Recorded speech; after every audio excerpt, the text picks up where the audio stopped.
I have been radically transformed over the last probably 6 to 8 months, and I don't really know how to explain it.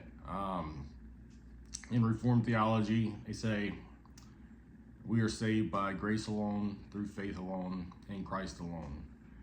And, you know, going back to growing up in the church as a kid and stuff like that, I actually grew up Baptist, so you think I know these sort of things, but I don't recall ever hearing that. And if you would have told me, anytime before that, I've started doing my own research and study into it, studying the Bible and reading other books, I would say that, that doesn't make sense to me.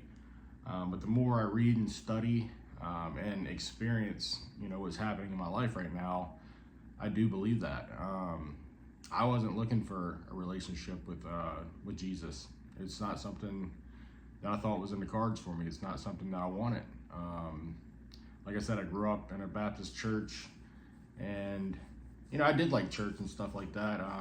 There was points whenever I was a kid, 11, 12 years old, where I went to like church camps and stuff like that. Had a cool youth pastor, and maybe I felt the presence of God, and maybe had some inkling of wanting some version of Christianity, but I never went all in.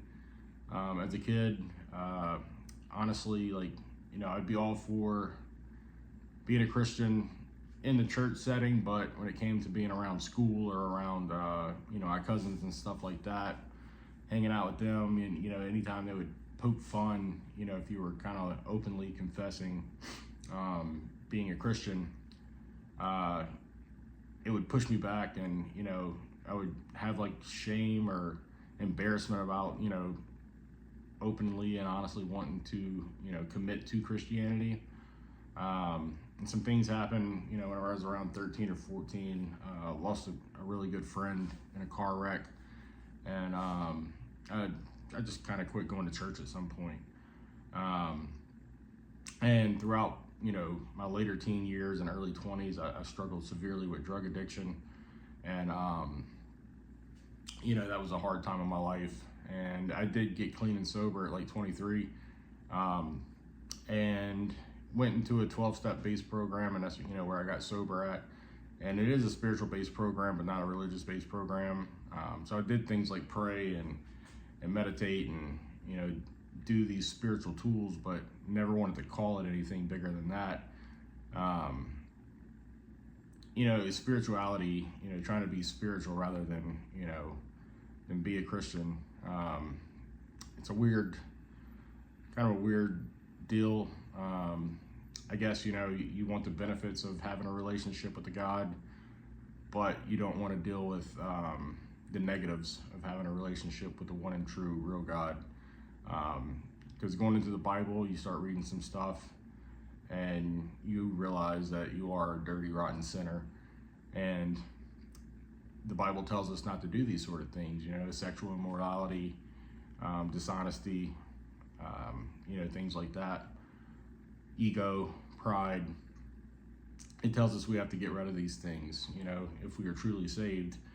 And another thing in Reformed theology, we're not saved by faith, but when you are given the gift of grace, and I do believe it's a gift from God, because like I said, I didn't go looking for it.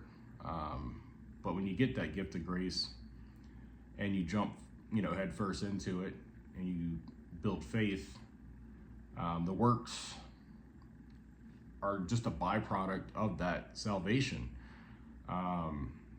That is just what is supposed to happen when a person is truly saved. In 1 James, where he's talking about faith without works is dead. That's a big saying in Alcoholics Anonymous, the program that I came up in. And he's not saying that, your works is what gets you to heaven or gets you salvation. I believe, and a lot of, people way smarter than I that's been studying this stuff forever, what they believe is, what James is talking about here is just that if you are truly saved and you truly do have salvation, you're going to bear good fruit. And I wholeheartedly believe that because of what's happening in my life right now. Like I said, I didn't go out looking for God. God found me. Honestly, he found me through YouTube. One thing led to another. Listening to some different podcasts and stuff like that, and some different YouTube channels, and led me to some pastors, which led me to listening to sermons, all throughout the week. That led me to buying a Bible for the first time. And when I started reading the Bible, and started reading other books from religious authors or Christian authors, this thing just took over my life. It's all I want to do. All I want to do is consume content to learn more, grow more, and live this Christian life more. And like I said, that's not something I was looking for. I go to church every Sunday now. Never would have thought in a million years that I would be an active member in a local church. And I love it. It gives me so much joy and happiness in my life. This church that I joined, Solid Ground Church in Lewis, Delaware, where I live. It's just amazing. Today, me and my kids, we went to the church, put on a barbecue at the beach, and we got there early. We got there at like 10:30 in the morning to set up and stuff like that, help out, volunteer, and we spent the entire day there. And just seeing the joy on my kids' face, playing with other kids, and having just really good conversations with other Christian men and women. I just had this overwhelming just feeling of God working in my life. And it's the only way I know how to describe it is as a gift, because like I said, I wasn't looking for it, but I have received it, and since receiving it, I am completely on fire for it. I'm currently reading Knowing God by J.I. Packer, and about halfway through that book, and it's just opening so many doors inside of my brain and inside of my heart. Learning the true nature of God, not just all the good and pretty stuff that we like to talk about in modern Christianity.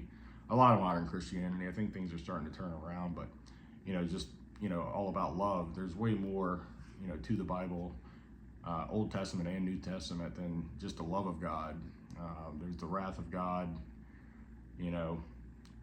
God punishes sinners,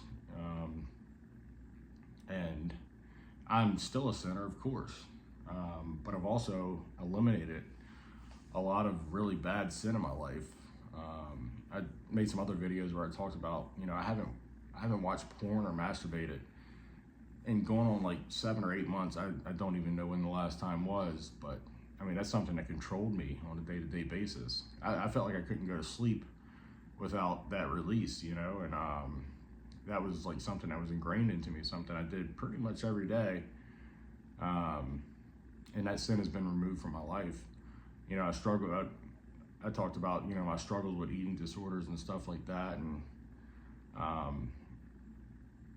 binge eating and some, mild form of bulimia throughout the years. And that's another, sin and dark addiction in my life that has been removed.